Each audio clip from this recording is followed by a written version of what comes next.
Advertisements, digital marketing ఇవన్నీ బాగా వచ్చి, చేతిలో బాగా పెట్టుబడి ఉండి, డబ్బులుండి అడ్వర్టైజ్మెంట్స్ చేసుకోవడానికి, అలాంటి సిట్యుయేషన్‌లో ఉంటే you can go with your own brand. లేదు మీ దగ్గర అడ్వర్టైజ్మెంట్స్‌కి ఎక్కువ బడ్జెట్ లేదు, నా దగ్గర ప్రొడక్ట్స్ మంచిగున్నాయంటే you can get on to Amazon first. And more over Facebook ads అనేది ఖచ్చితంగా నేర్చుకోవాల్సుంటది. I mean Facebook ads in the sense Meta ads.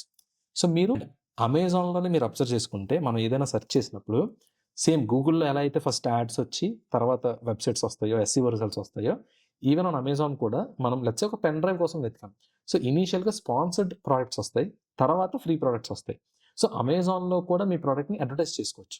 ప్రత్యేకంగా ఫేస్‌బుక్‌లోనో లేదంటే యూట్యూబ్‌లోనో ఇవన్నీ చేయాల్సిన అవసరం లేదు. డైరెక్ట్ అమెజాన్‌లోనే యాడ్ చేయొచ్చు. అది చాలా అడ్వాంటేజ్ అండి. రీజన్ బీయింగ్ వాడు ఆల్రెడీ అమెజాన్‌కి కొనుక్కుందామని వచ్చాడు. కొనుక్కుందామని వచ్చినోడికి మీరు మీ యాడ్ చూపిస్తున్నారు. అదే ఫేస్‌బుక్‌లో గాని, ఇన్‌స్టాగ్రామ్‌లో గాని వాడు ఎంటర్‌టైన్‌మెంట్ కోసం స్క్రోల్ చేస్తుంటే మధ్యలో మీరు వెళ్లి వాడిని డిస్టర్బ్ చేసి నా ప్రొడక్ట్ కొనుక్కోరా అంటున్నారు. సో అక్కడ కన్వర్షన్స్ కన్నా ఇక్కడ కన్వర్షన్స్ బావుంటాయన్నమాట. సో ఎవరైనా ఫ్రెషర్ స్టార్ట్ చేస్తే గనక it's better to go with Amazon than going with Shopify or your own brand.